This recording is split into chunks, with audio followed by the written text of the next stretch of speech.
Welcome back to the channel. So we have the upgrades in for the monster truck. We got the tires, the servo horn, the servo mount, the linkage in red, and some big bore, I believe they're 40mm oil-filled shocks with the brass bottoms. We'll be putting that all onto the crawler today. We have the Injora monster truck wheels and tires. They are the same height, I believe 70mm, but the width is a little bit smaller than the other ones. I can't remember the millimeters on the width. We'll set those aside, we'll do those last. I think the first thing we're going to do is build these shocks. We have some 20-weight oil we'll be throwing in them, just a little bit.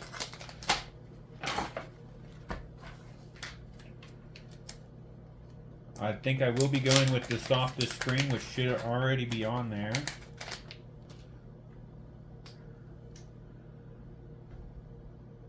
Nice little shock.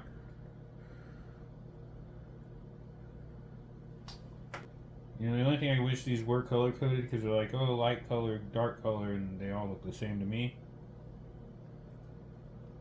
Wish they had like a green dot, yellow dot, something like that.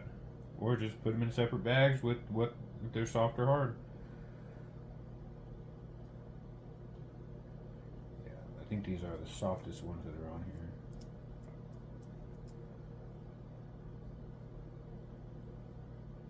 here. Anywho,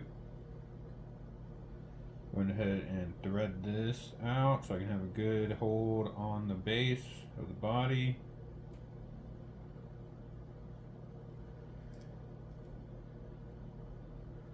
Open her up.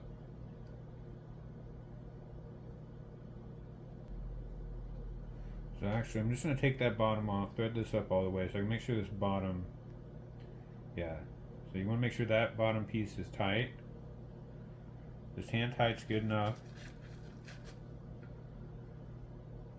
Okay. We're going to go ahead and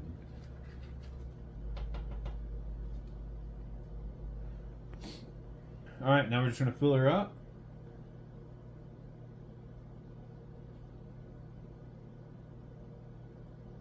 Oops, made a little mess.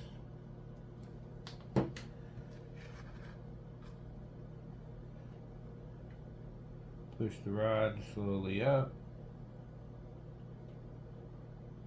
And then back down. And slowly up again. And back down. And I'm going to take just a little bit off the top.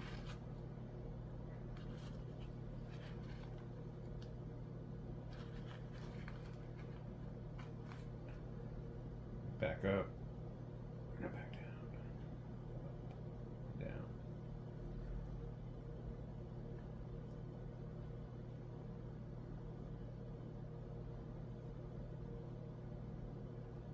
And again, just hand tight. Don't need to go crazy. Wipe off any excess fluid.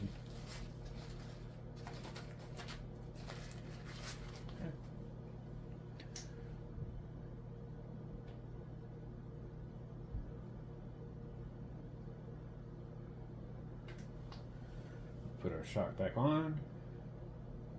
Or we'll put our spring back on. I did go with the brass lowers just for a little bit extra weight and looks. I mean, it doesn't add a lot. Let me fill all these up and then we'll be back to it. We got the shocks all oiled up. No, I probably will try these with the springs and without. I think I might have good luck without. Okay.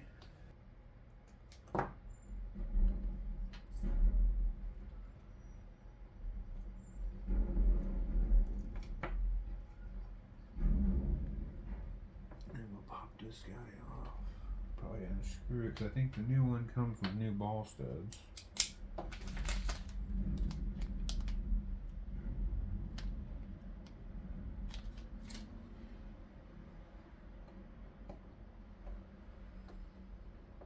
Okay, that's small.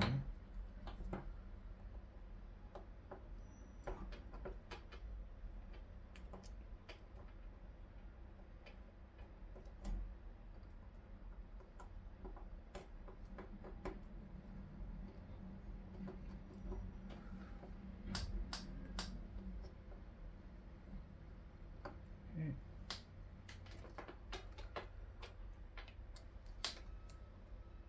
So it's those front 2 screws and then the rear link, or upper link.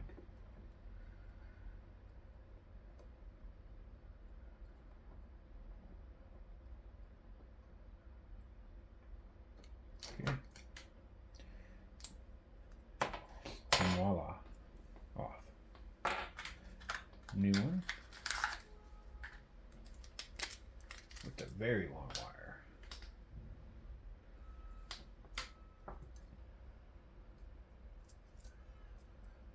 Thread. Then we will need to do some wire management once we get all this situated. Need to go get some really small zip ties. I don't have any, we have the big ones. Okay.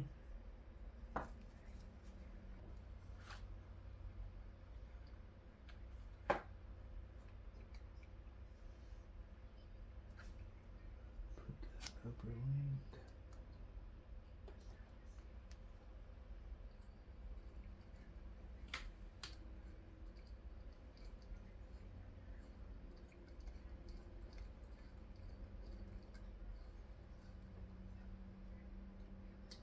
Okay.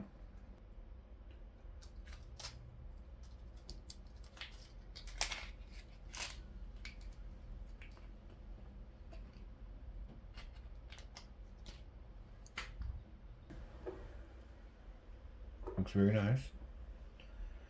You do have extra bits, of course. You even have some nuts, I guess, depending on what type of knuckles you're putting on that aren't threaded maybe. You need to put a nut on there. You have those. We'll go ahead and put all these parts up though in our little bag. Go ahead and hook up our servo. So yellow is your red, orange is your black, and brown is your signal.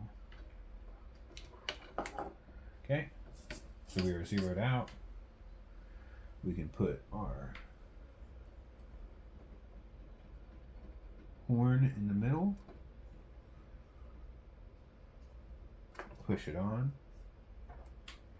You always want to zero out your transmitter first before putting on, just so that the servo is centered. When they build it, they have a certain point where it's in its centered spot, so you get max turning radius either direction. Okay, and we got that on there, and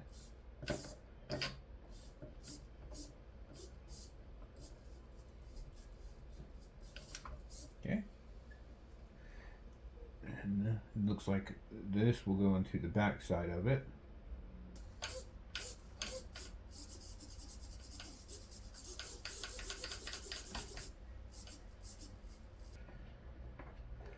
Go ahead and unplug the battery. We'll just push this back in here. Okay, now all we have left is to do the shocks and then the tires. We'll do the shocks now. They give you 6 of these extended ones, and then you have 6 of these smaller ones. So you're going to have to use one of each, because you would need 8 of them, but you only have 6 of each. So we'll have to figure that out, but let me go ahead and get these put together and then we'll be back to it. So we have the rears mounted. I went ahead and did the ones that are already pre-extended on the top and the bottom. It does look like you can't use the smaller non-extended on the top because it just slides in and out. There's no stopping it from coming off. Even with these extended ones in that O-ring, they still can slide over it.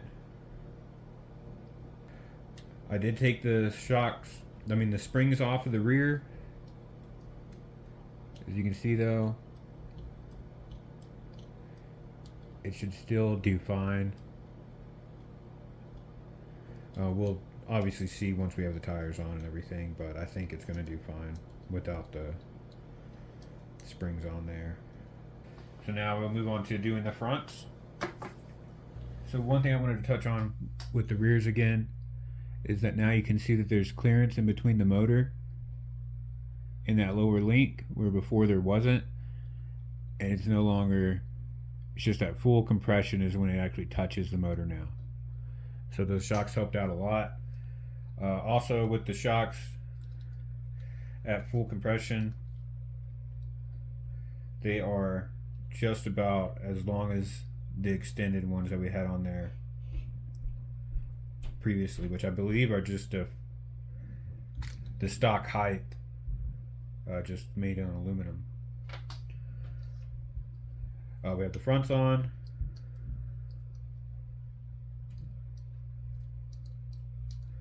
I went with a medium extension. They give you a small, medium, and large extra extension. I went with the medium. If you go to a large, you're going to be hitting your steering knuckle. So unless you have extended axles, you'll have to go with the medium or a small. Got the wheels on. Looks very nice. Got the shocks on there, the servo, the steering linkage. See how it performs versus what it used to be.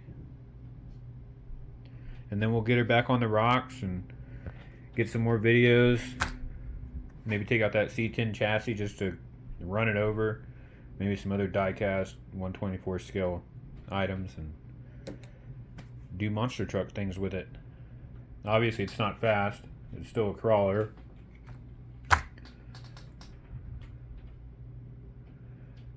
Alright, let's see what it does on the tabletop.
But yeah, that's the truck. We'll get back into getting some actual video on some actual rocks out in the wilderness and seeing how well she performs compared. All right, till then.